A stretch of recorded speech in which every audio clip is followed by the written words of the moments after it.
Hello, নমস্কার সবাইকে।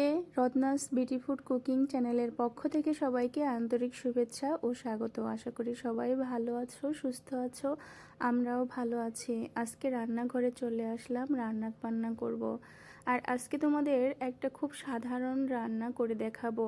আর খাবারটাও খুব সাধারণ, কিন্তু এটা খেতে বেশ ভালো এবং স্বাস্থ্যের জন্য খুবই উপকারী। আজকে আমি রান্না করছি দুধমান কচুর ট্যাঁকা রান্না করব। এটাকে আমাদের অঞ্চলে বলে দুধমান কচুর ট্যাঁকা বা দুধ কচুর ট্যাঁকা, তবে অঞ্চলভেদে এক এক রকমের নাম থাকতে পারে।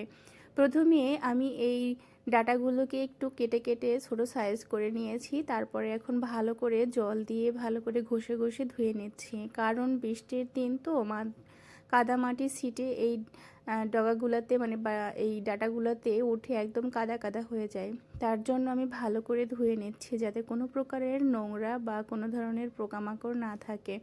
তো যাই হোক, ধুয়ে ভালো করে নিয়ে এবারে এই যে একদম আঁশ সহ আমি কেটে কেটে নিয়েছি। আমি কিন্তু কোনো প্রকারের আঁশ ফেলে দিব না।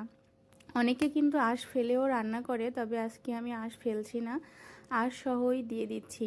আজকে এই শাকটা কিন্তু আমি কোনো মাছ টাছ ছাড়াই রান্না করব, তবে পেঁয়াজ আর রসুন কাঁচা লঙ্কা এগুলো দিয়ে রান্না করব। কিভাবে রান্না করব সেটা তোমাদেরকেই শেয়ার করছি।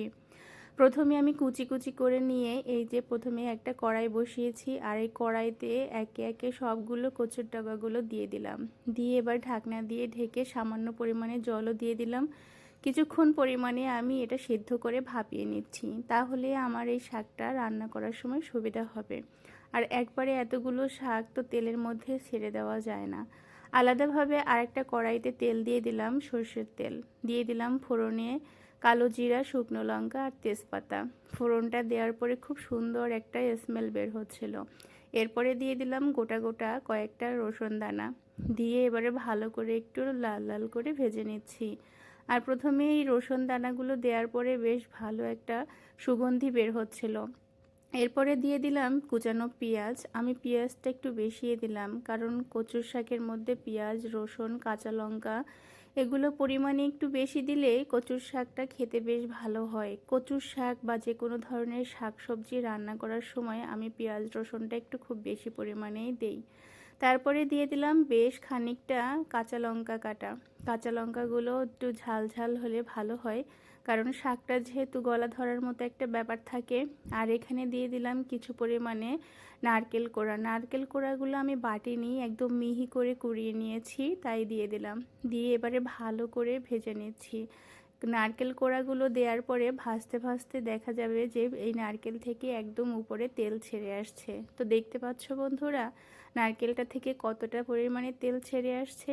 এরপরে ভাপিয়ে রাখা কচুর টাকাগুলো দিয়ে এরপরে সুন্দর করে নাড়াচাড়া করে ভাজতে থাকবো। আর যতক্ষণ না পর্যন্ত এই কচু শাকের জল শুকিয়ে যাবে ততক্ষণ কিন্তু এভাবে নেড়ে নেড়ে ভাজতে হবে। বেশি করে জলটা শুকিয়ে গেলে কচুর শাকটা খেতে বেশ ভালো লাগে। এরপরে আমি এর মধ্যে দিয়ে দিলাম হলুদ গুঁড়ো, কিছু পরিমাণে জিরার গুঁড়ো, ধনিয়া গুঁড়ো, স্বাদমতো লবণ আর হলুদ গুঁড়ো দিয়ে আরেকটু গরম মশলার গুঁড়ো দিয়েছিলাম, যেহেতু আমি আজকে কোনো মাছ ব্যবহার করছি না সেক্ষেত্রে। তো দিয়ে ভালো করে চামচ দিয়ে নেড়ে নেড়ে একদম মশলাগুলো মিশিয়ে দিচ্ছি। তোমরা চাইলে কিন্তু এই রান্নাটা একদম নিরামিষই করতে পারো, যেমন হচ্ছে আমি এখানে পেঁয়াজ রসুন ব্যবহার করলাম, তোমরা এটা অ্যাভয়েড করেও যেতে পারো। শুধু নারকেল কোড়া একটু আদা বাটা দিয়েও দিতে রান্না করতে পারো, তবে আমি আজকে আদা বাটা কিছু ব্যবহার করলাম না, শুধু নারকেলটাই ব্যবহার করলাম। তাতেই এর স্বাদ যতটা বেড়ে যাবে তা ভাবার অসাধারণ একটা স্বাদ আসবে। লাস্টের দিকে আমি একটু ঘি আর তার সাথে একটু চিনি অ্যাড করে নিলাম। এরপরে ভালো করে চামচ দিয়ে নেড়ে চেড়ে একদম সব কিছু মিশিয়ে নিলাম। আর তোমরা কি দেখতে পাচ্ছ, এই যে শাক থেকে কিন্তু কোনো জল এখন আর নেই, একদম জলটা শুকিয়ে গিয়েছে, একদম শুকনো হয়ে গিয়েছে। এই মুহূর্তে আমি শাকগুলো কিন্তু তুলে নিচ্ছি একটা বাটিতে। দেখতে কতটা লোভনীয় হচ্ছে সেটা তো তোমরা দেখেই বুঝতে পারছো, আর খেতেও কিন্তু ভীষণ ভালো হয়েছিল। আমি যেহেতু ভয়েসটা খাওয়ার পরেই দিয়েছিলাম, সেক্ষেত্রে আমি অবশ্যই তো সেটা অনুভব করছি কতটা ভালো হয়েছিল। এরপরে রান্নাবান্না শেষ করে পড়াতে গিয়েছিলাম, পড়িয়ে এসে খেতে বসলাম। অনেকটা ক্ষুধা পেয়েছিল, আর এক থালা ভাত এখন এই শাক ভাজা দিয়েই খেয়ে নিতে পারবো। বন্ধুরা, তোমরা যারা কখনো এই শাকটা অবহেলা করে খাও না বা খাওনি কখনো, তারা অবশ্যই কিন্তু একবার খেয়ে দেখো। গ্রামগঞ্জে হাট বাজার সব জায়গায় এই শাকটা পাওয়া যায়।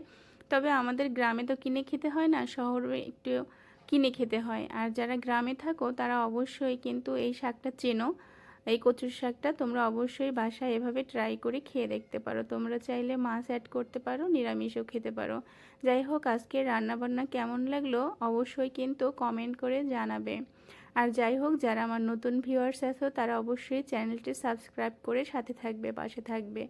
আচ্ছা, জানো তো তোমাদের একটা সাবস্ক্রাইব আমাকে কতটা সামনের দিকে এগিয়ে নিয়ে যেতে পারে? তোমাদের একটু উৎসাহ, একটা সাবস্ক্রাইব, একটা লাইক আমার জন্য অনেক অনেক উপকার করবে। আজকের মতো বিদায়।